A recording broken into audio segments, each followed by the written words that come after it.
What is it that would do?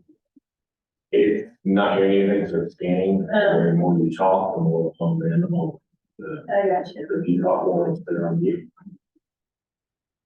Well, Smart camera, smart camera. it's hilarious, because when, the last emulator was here, they would be bouncing all around the front and Yeah, talking. and it's So looking it would for it. go over here. Nice. So that's chat door, that's front desk. Kieran and Ashley. Can y'all hear us, Ashley and Sharon? Hear you. Yeah, Wait, you're loud and clear. I I heard can hear that you. from not the microphone. So she didn't have her microphone turned on. Where are you, Sharon? Where am I? Yeah. I am on my morning walk. Oh, okay. I thought that was you saying that you could hear us, I but can hear you. oh, that was Mickey. I was like, I heard someone say, I can hear you from down the hall. Oh, no. I gotcha. But All I right, can hear cool. you. Okay. Well, Ashley is on Zoom land because she's not feeling awesome. So I guess I will just open it up. Thank you all for coming. Did any of you have any particular, questions or situations that you want to bring up, that happened to you recently or that you're dealing with now for us?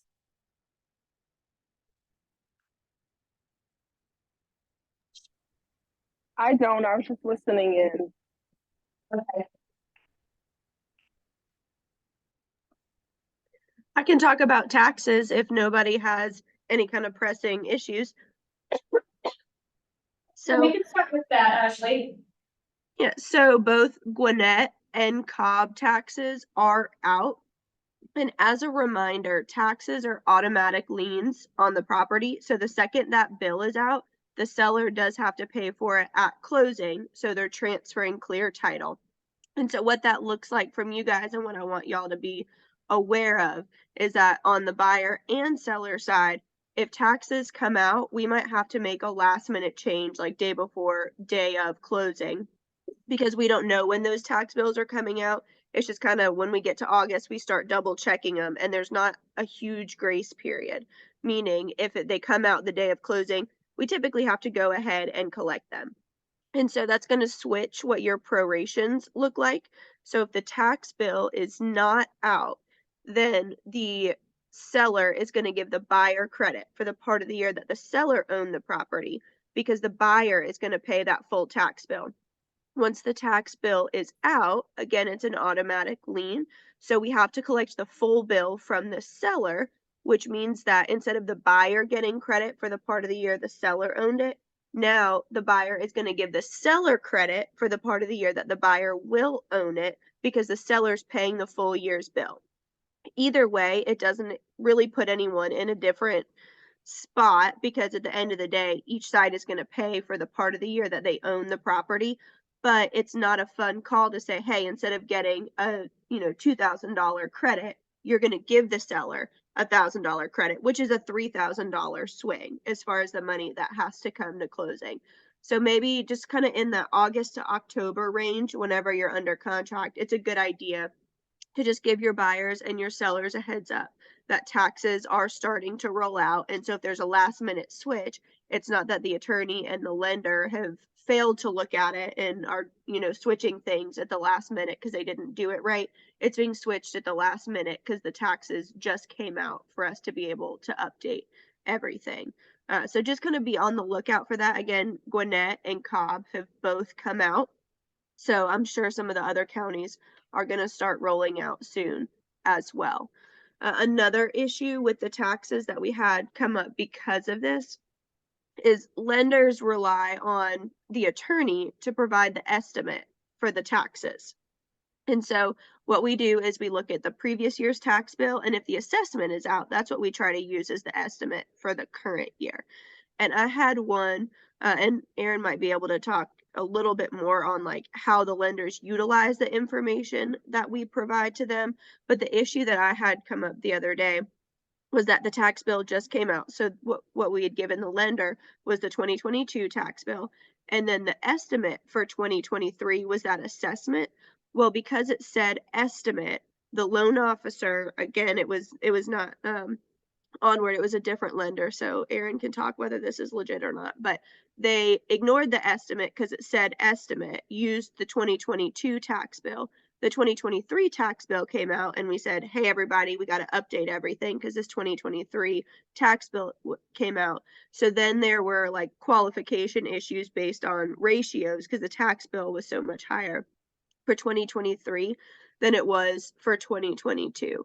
And so that was, of course, stressful for the loan officer, stressful for, the agents, the buyer, the seller, everyone involved. So I don't know, Aaron, if you want to talk a little bit on how you guys utilize that information, or if that's more of like an underwriter thing, but that might be helpful. No, that's a good point. So we have a tax certificate that pulls, when we put the address in for the property, our system will pull the most recent tax bill in.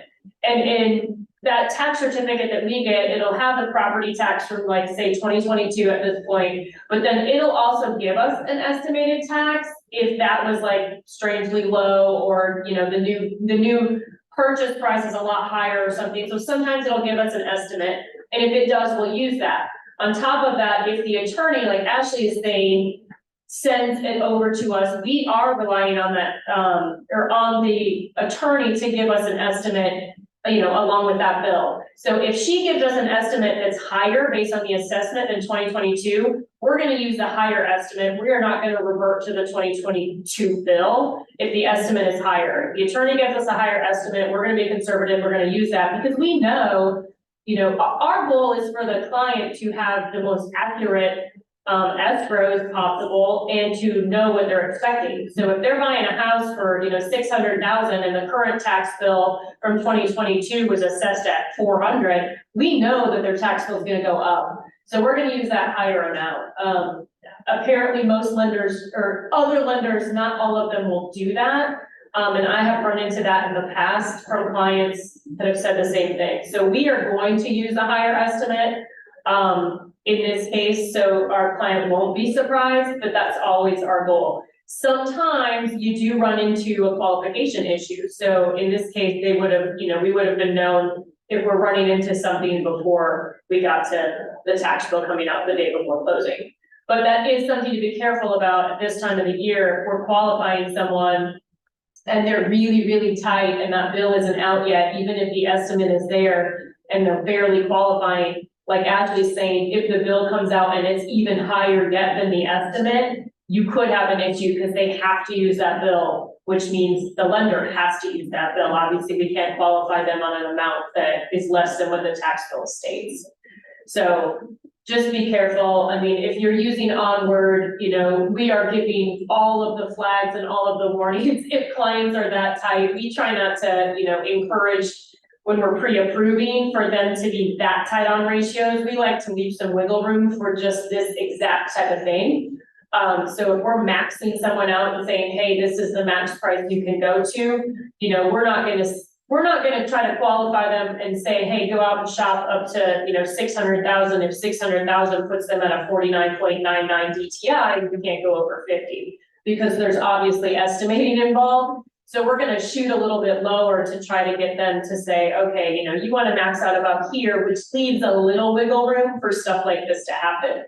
But she's right, at this time of the year, if you've got anyone that's, approaching closing, and if they were tight on ratios, you may wanna double check that, make sure they're still okay with that tax bill. And this is a great opportunity for y'all to have a touch with your clients too, especially your cash buyers. I would go through all your cash buyers from this year, because when that tax bill comes out for both Gwinnett and Cobb, and then I'll try to keep you updated as the other kind of close counties come out. But to go through and just that touch to say, hey, remember, you need to go pay that tax bill, or your buyers who had a lender and waived the escrow account. So that's a great opportunity for y'all to reach out to them and remind them, because I do find that a lot of cash buyers like forget that they have to go pay the taxes.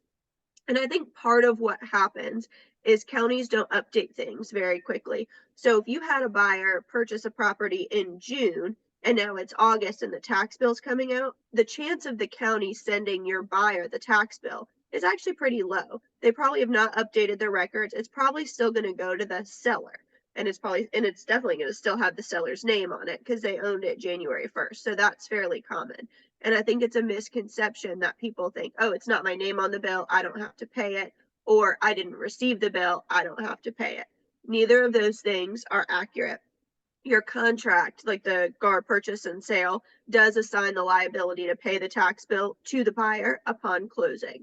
So they are obligated to pay that tax bill, and you can always go find the tax bill online. It's super easy to go to the county's website and pull up that tax bill and pay it. That's how we look up tax bills. So I didn't receive it is not a legitimate reason to not pay it. And if enough time goes by, they'll put a lien on the house. So to avoid that and to have that extra opportunity for you guys to reach out to those buyers, it's, everybody wins doing that.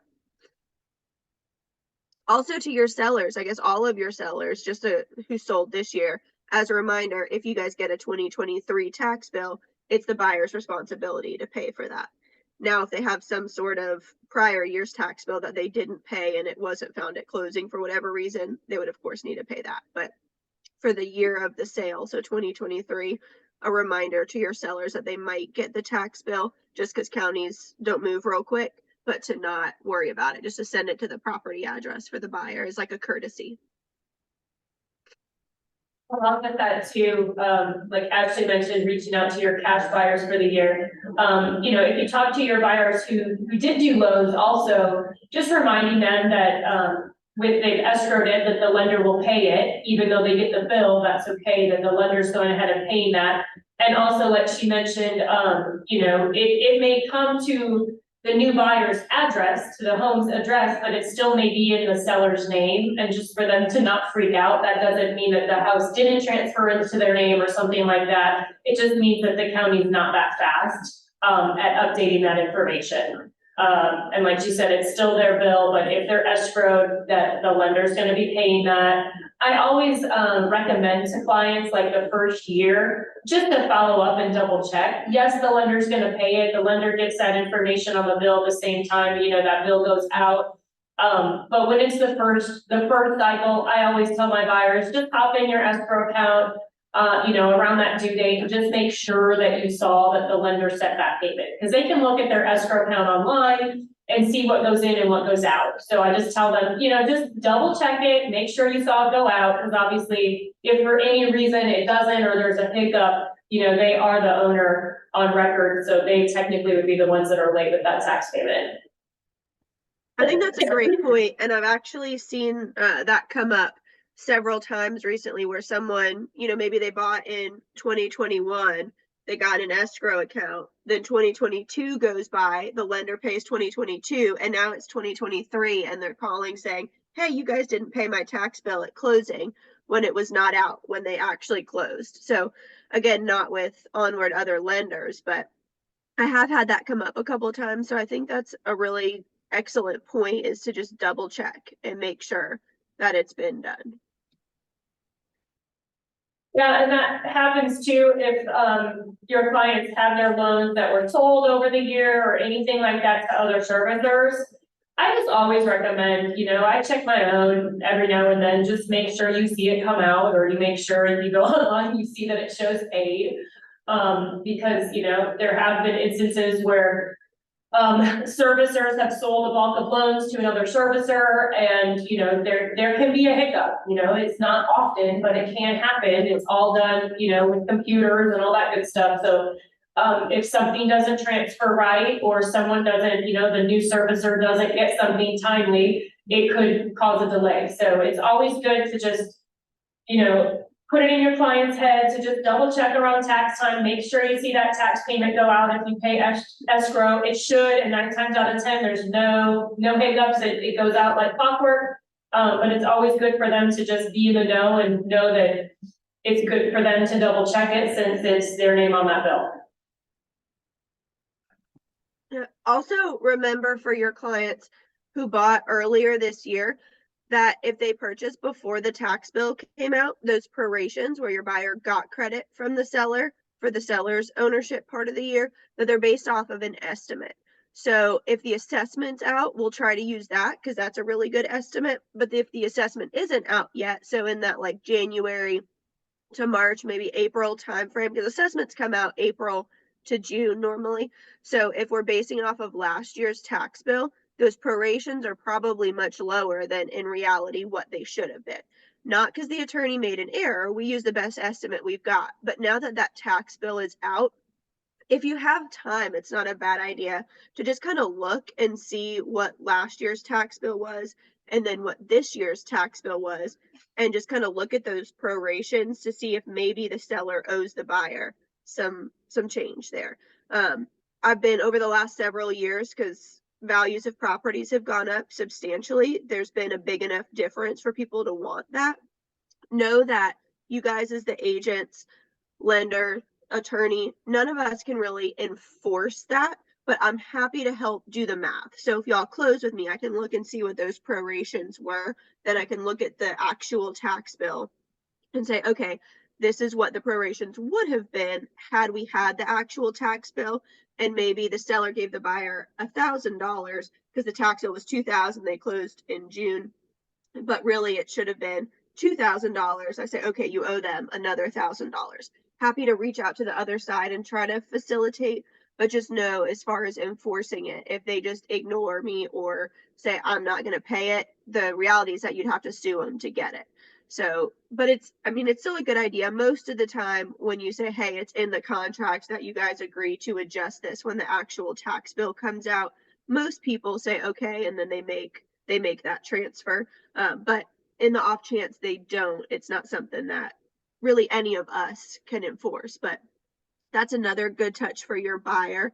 To me, it kind of makes sense to look and see that they'd actually get some money, right? Like if they're owed $18, a seller's going to say that's silly, and your buyer's going to say it's probably not worth the effort. But if they're owed $500, then maybe now it's worth it and worth your time and everyone's time to get that adjustment. So just another thing to look at. And from the seller side, if you get a message from a closing attorney or from the other side, like the buyer's agent saying, hey, you owe some money on taxes because the actual tax bill wasn't out, know that that's probably true. And absolutely, you can double check the math, reach out to the attorney, have them double check the math, all that good stuff. But to be on the lookout for that message, I think is good from the sell side too.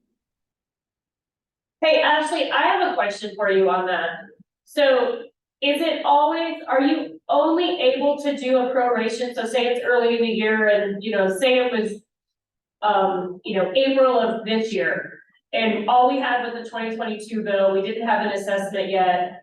And say that the 2022 bill for the property is, being assessed much lower than the actual value of the home, and we're under contract now. And we know the tax bill is gonna be a lot higher once the property is purchased. Are you guys doing an estimated tax, and then are you able to do prorations on that? Or do you have to use like the most recent actual tax bill if there's no assessment? I don't know that there's like a hard rule about it. What we do as a whole, and I think this is pretty industry standard, is if there's an assessment, we can use that. Otherwise, we're using the prior year's tax bill. But if parties want us to use something different, they can do an amendment saying tax prorations will be based off of, the tax estimate of $8,000. And then I'm happy to prorate it based off of that. But unless parties direct me to do something different, that's not something that we would just do. Because really, like an estimate, the prior year's tax bill is in writing, the assessment is in writing. So to ignore either or both of those, we would need something else in writing. I thought, I just wanted to make sure I've seen a couple in the past where you knew it was gonna be a lot higher when the bill comes out for whatever reason. And the prorations were low, so, the buyer was basically just planning on most likely having to come back for more money after the bill came out.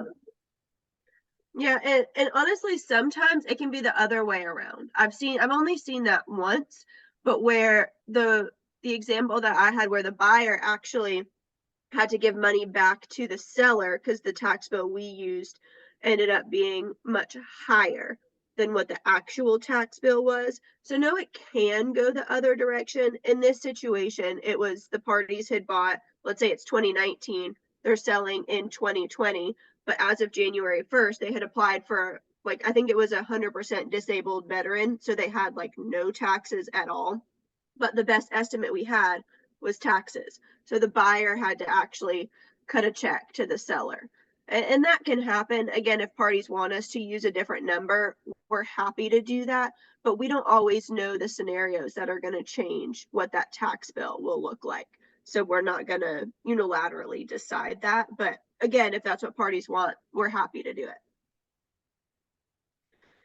And another thing on taxes, I think that's important, is all of the exemptions are going to be based off of the January 1st owner.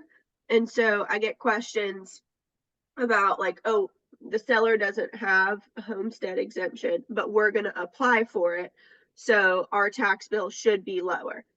It's all January 1st. So in that example with the disabled veteran, they had applied for it. They were the January 1st owner. So those exemptions applied even though they sold the property in whatever year we were selling it in. So your buyers, we'll talk about this when we get towards the beginning of the year, like in January, February. That's when they would apply for homestead if they bought this year.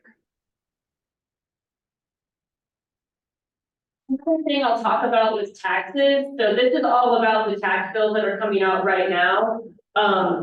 But if you've got clients who didn't purchase this year, maybe they purchased last year or the year before, they could also be getting, depending on when they purchase, lenders usually do once a year, they're gonna do an escrow review.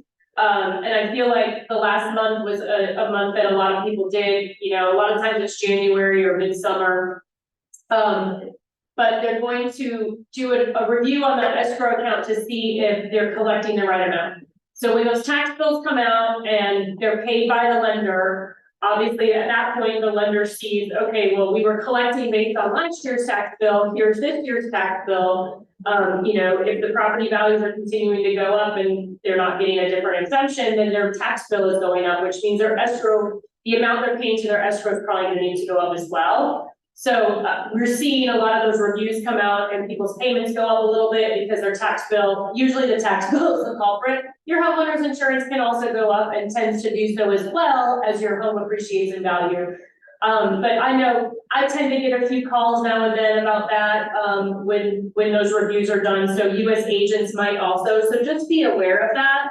That when that happens, 9 times out of 10, it's property tax bill related. Could also be insurance related, but if their property value is continuing to increase, usually those two things are gonna follow suit, which means that they're probably gonna get a summary statement, and again, it's done annually by the lender where they review the escrow account and they determine, hey, what went out this year for actual bills was a little bit higher than what we were estimating on, which was last year's, so now they need to readjust, and there could be a small shortage that they're collecting for.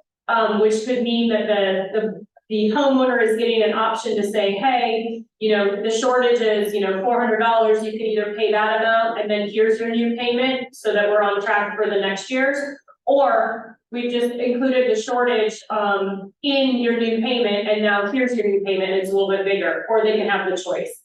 So just kind of understand that your clients might be getting those throughout the year, but a lot of times it's toward the beginning of the year or the middle of the year when those are done by the lender or the servicer.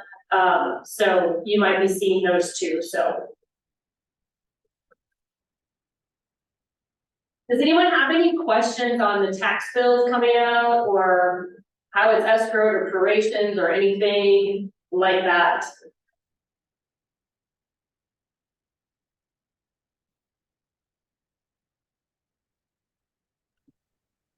I'll also say on the tax bill front, city taxes don't necessarily come out at the same time that county taxes do. So if you're in an area where there is a separate tax bill for the city, what you might see on the settlement statement is that the county tax bill is out and we're collecting that. And the prorations are the buyer giving the seller credit, but the city tax bill is not out yet. And so the seller's still giving the buyer a credit for the part of their year. So it can happen where one bill's out and the other isn't. Well, I'd just like to say that Gwinnett County is crazy with the increase they had this year. It is unbelievable. So I wish I had paid attention and appealed, because it is unbelievable. So I'm not happy, and the city bill is not out yet, of course. Fulton too. I beg your pardon? My personal house went up 21% on the valuation. Was that in Oh my Gwinnett God. County? Was that in Fulton Gwinnett? County. Fulton? Fulton. Well, my Fulton County tax, I haven't gotten that bill yet, but the Gwinnett County bill was horrible. I mean, I didn't figure the percentage, but it was a lot.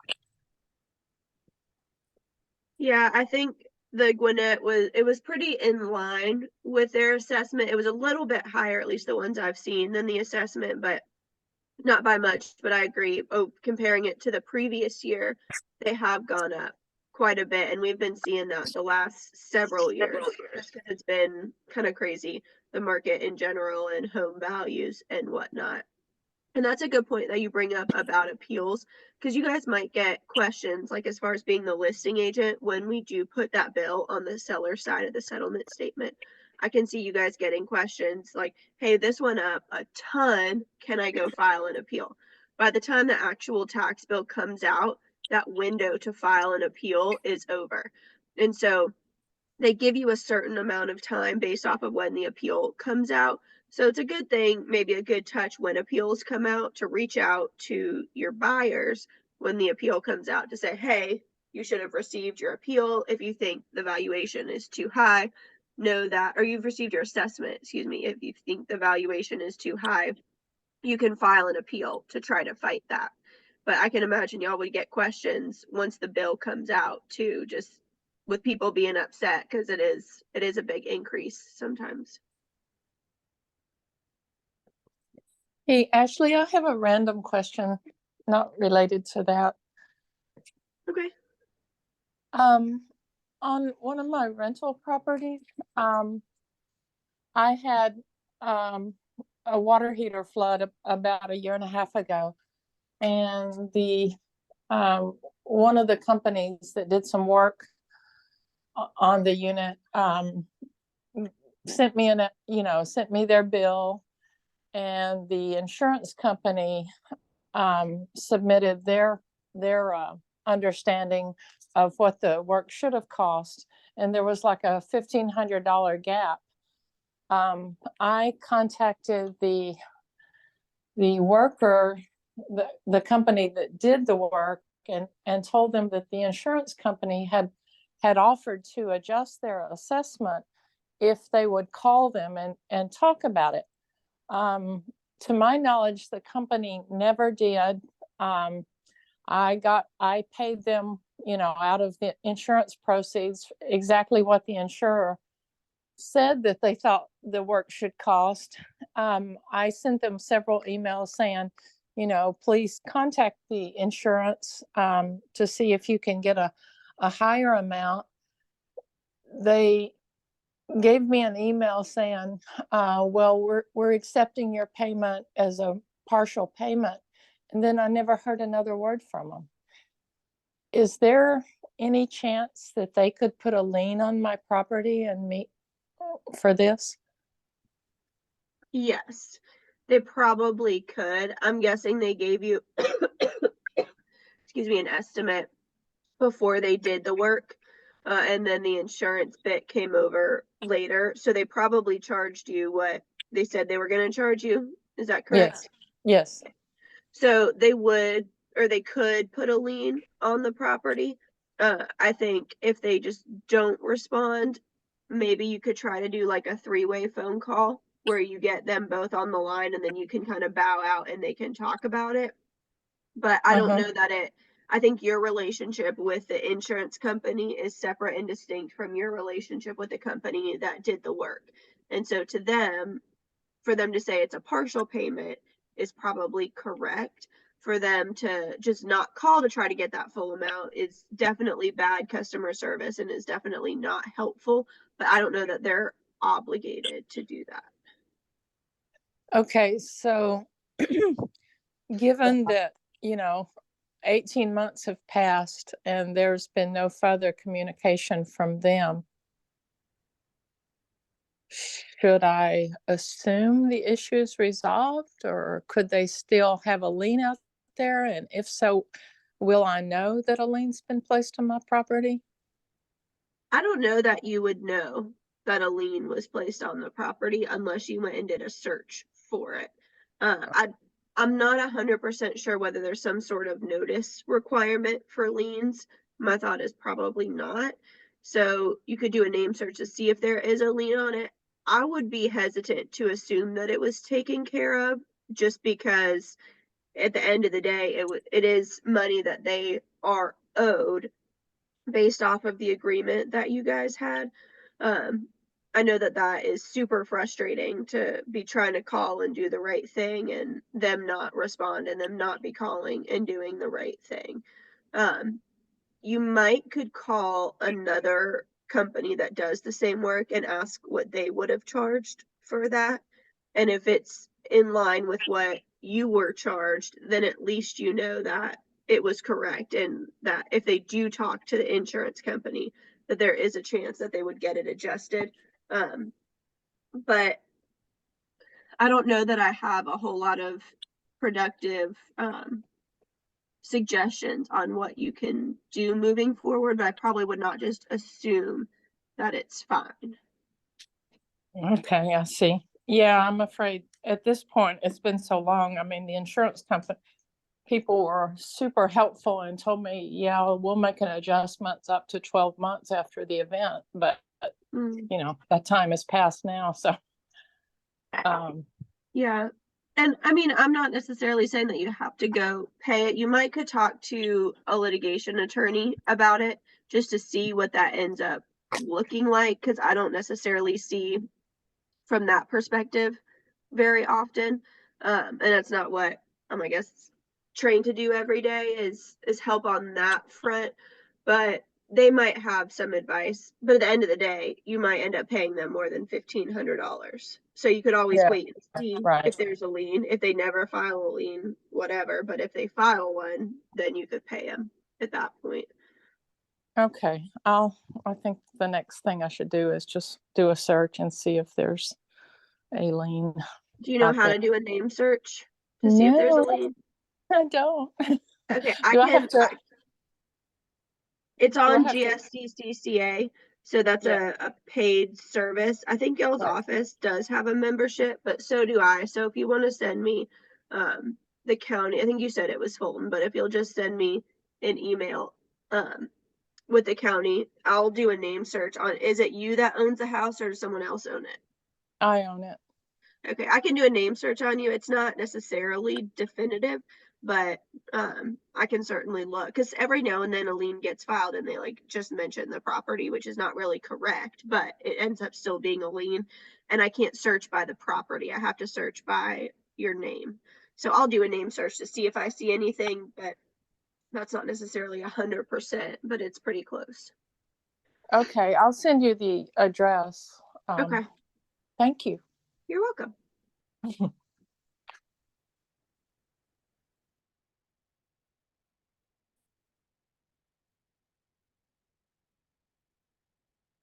So, Ashley, do you have any other topics? Cause I could talk about, appraisals for a minute if you don't have anything else on your list. Yeah, go for it. Okay, so I just kind of wanted to talk about, appraisals, what happens if they come in low, can you dispute them, what does that look like? We rarely get appraisals low, I think you've heard us probably talk about how great our appraisal group is and why we're different and how everyone's local and they're experts in the area that they appraise in. All that to say, people going with multiple offers, and sometimes that house, ends up going under contract actually more than it's really valued for. So usually when we do have one that does come in and doesn't make it, nobody's surprised. Let me put it that way. But we did have one come in last week that was a little bit low and they wanted to go ahead and dispute it. So there is a process for that, just in case y'all didn't know. And it has to go through the lender. So if that ever happens, first of all, in our core panel of appraisers, meaning here in Metro Atlanta, they're actually going to call the agents to let them know if they're having any issue getting to value. So if we're under contract for say 500,000, if the appraiser is working up that report and they're like, man, I'm really having a hard time with the comps I'm finding, getting to that number, they're gonna reach out to those agents on the listing or, on the deal and let them know and basically say, hey, what comps are you using? Do you have anything that could help me get there? So that's kind of the first thing that we're gonna do differently anyways than other lenders, but if that appraisal then still comes in and it's a little bit shy, we can go through, it's the underwriter in our, for the lender that actually has to request it and it goes through the appraisal department, but basically what they're gonna ask for are comps so we'll be coming back to the agents and saying, hey, if we wanna dispute this, we can, but here's what we need. Usually they wanna see 2 or 3 comps, that have basically helped you guys get to the value that you think it is. And that information, so we'll come to you for that, and then we'll supply that to the underwriter, and then there's, a specific form that they'll fill out, and they'll submit that to the appraisal team, who will send that to the appraiser. As far as turn time, you're a little bit at the mercy of the appraiser, in responding to that. So it could be the same day, it could be the next day, it could be 2 or 3 days, we're never sure. So, just so you know, there is a process for it. I don't wanna say it's difficult, because the process itself isn't difficult, but when, you're basically calling out an appraiser saying, we don't think you did this right. So sometimes, I don't wanna say, lack of a better term, there may be a little defensiveness there, they're gonna kind of be defending their work, so just know that going in that the more solid the comps are, if anything's a little wiggly, you may not get that far with it, but we have had success. It's probably 50-50. Certainly, if they've used a comp or there's anything, if you look through that appraisal, if there's anything that's off, or maybe they've made an error on something, whether it's square footage or conditioned space. I had one once that came back that we actually got changed because there was a 3-season porch room that the appraiser did not count as conditioned space, but it actually was conditioned, so that brought our value up. So things like that to look out for. So if you get one that's low and you want to dispute it, or your client wants to dispute it, if you're on the buyer's side, just make sure you look at that appraisal first, because we'll send that out to the client and copy the buyer's agent so that you guys can see it. Make sure that, you look through the subject property and that it all looks correct to you first. That's probably the first step. And then you would want to go ahead and supply us with the comps and specific information if you can, that helps you get to the value that you believe that it is. And then we can go through that process for you.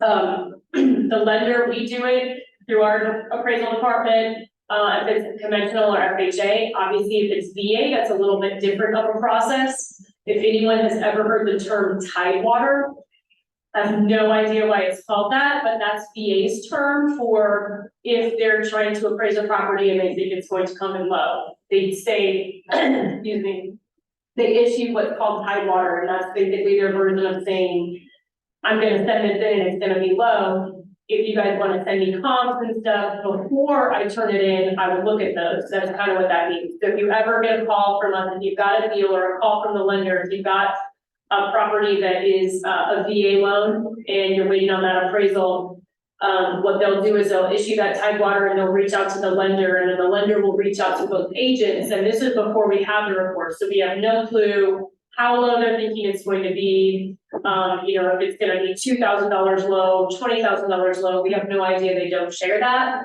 They're just saying, hey, we're having a hard time getting to the price that you all agreed to on the contract. Please go ahead and send me whatever comps you have. that you think gets you there. So we would be, coming to you with that information, asking for those comps. There's a specific form we fill out for VA, including all the comps, and then we send that to them. So then that goes to the appraiser before they ever turn in the report to begin with. So then once they turn in the report, it could either still be low, meaning the comps we sent them didn't help, or it didn't help get all the way there, or it could come in and it's fine, and we've got no problems. I've experienced both with that, where we've done Tidewater, we've sent comps, and then the report comes in and it's add value and it's fine, which means yay, it worked. And I've had it before where we've done the comps and it's come in and it's still been a little bit low. At that point with VA, you can either just accept it, or you can still, there's a dispute process there as well, where even after it comes in low, you can go ahead and dispute it. Look at that appraisal, and if you still think it's not accurate, or for whatever reason it should be higher, we can kind of go through that dispute process with them as well. I will warn you, it takes longer with VA, just everything takes longer with VA, but I have had success in that as well, getting it brought up in value, and, actually, I've had a few of those that have worked. So just know that, a low appraisal can be argued. You're not always gonna win, but, it's worth it if you really think the house, that it's really an inaccurate appraisal and you really believe the house, there are supporting comps to, support the value that you've got under contract for. Aaron, will those VA, sorry, I was gonna say, will those VA appraisers always issue the Tidewater when they think it's gonna be low, or is that just a courtesy that some of them will do, or do they have to do that? No, they will do it, so you will get the lender will get Tidewater. Now, if the lender ignores it and doesn't tell anybody, then the report will just come in low. So the Tidewater is issued to the lender, and then the lender has, I think it's 48 or 72 hours, it's 2 or 3 days to get back to them with a list of comps. Whenever we've gotten Tidewater, and we've got it back to them within the day, because obviously we want it back as fast as possible, but you usually have at least 2 days to respond to that. So if a lender gets Tidewater and they don't do anything about it, then that window will pass and the report will just come in low.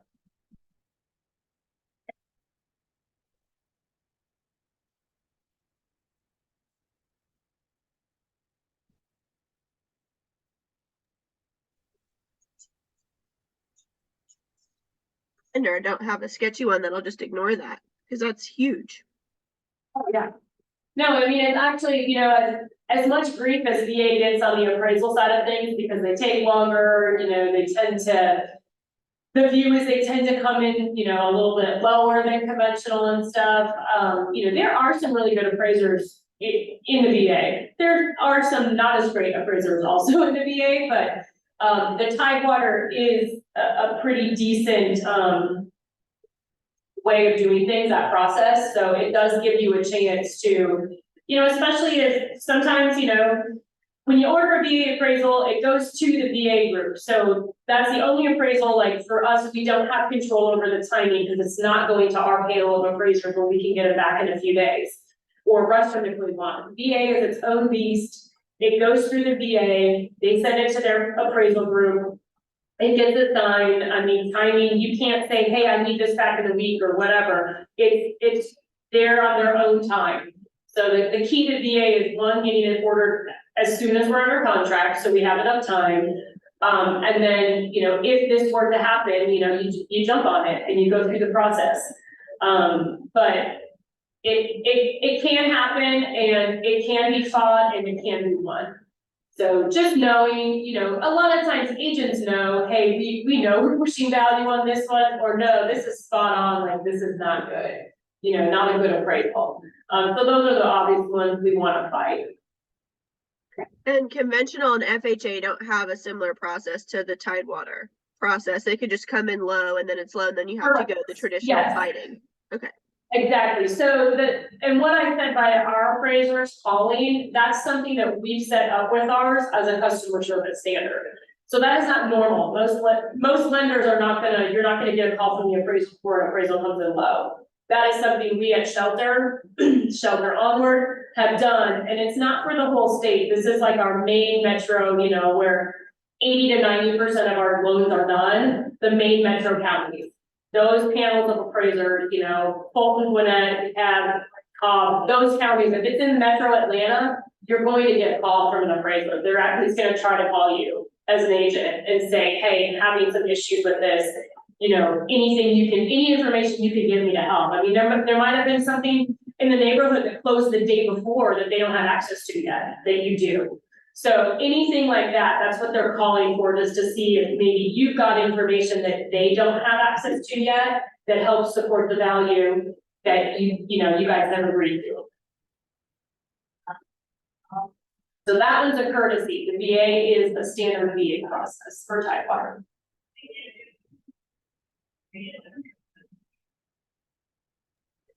And keep in mind while we're talking about appraisals, just because you get an appraisal on all three, conventional, FHA, and VA, you don't have the right to just turn around and terminate.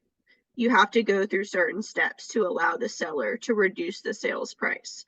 And I think that happens more than we would like to think, as it comes in low and people just turn around and terminate. You used to be able to do that with FHA, but now FHA, remember, is more like VA, where if the seller will reduce the sales price, then parties shall close. So they've updated that. And if your appraisal just straight up doesn't come in time for conventional, that also does not give you, as the buyer, the right to terminate under that contingency, excuse me. So don't lose your buyer their earnest money because you made a mistake on the appraisal contingency.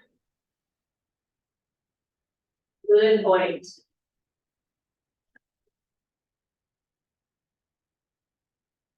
Also, I think as far as like fighting the appraisal, I know that Aaron mentioned like VA takes longer, but in everyone that I've seen, whether like no matter what type of loan it is, it almost always is going to push your closing date back. There might be a few exceptions, but right now we're seeing faster closings than, what I would call average. And so know that if you're going to fight the appraisal, you're probably not going to hit your closing date unless you've seen otherwise, Aaron. No, I mean, I think that's a good point, unless, if you've got a week to 10 days after the appraisal comes in before your closing, you're probably fine. If that appraisal's coming in, 3 or 4 days before closing, then, there's a high probability you may not hit your close date if you're trying to dispute it. So definitely a good call. And when you're going to dispute it, keep in mind how that works as far as your contingencies go, because I don't know of anything in the contract that says if you're disputing it, we put your contingencies on hold. That's not how it works. And so if your appraisal comes in low, let's say you've got a conventional loan, comes in low and you go to dispute it, and then all of a sudden you're outside of that appraisal contingency, your buyer is stuck buying it at the sales price you agreed to. So keep that in mind when you're disputing it too, is that maybe you dispute it, but maybe you go ahead and try to reduce the sales price too. Or maybe you put together an amendment saying that parties are trying to dispute the sales price, or excuse me, just to dispute the appraisal value. If the dispute comes back in, the contract's favor and it's increased, then sales price will stay the same. However, if that dispute is not successful, the sales price is reduced to X. Or what have you. Just don't forget that the contingencies are not placed on hold just because you're disputing it. Yeah, or extend the contingency.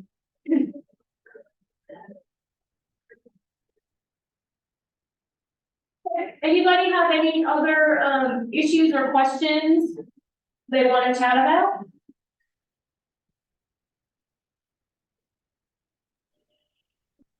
Thank you, Ashley and Aaron. Yeah, you're welcome. I don't have anything else to really touch on if you don't, Ashley. Nope, I'm good. All right, y'all. We will sign out. Happy Monday. Y'all have an awesome week.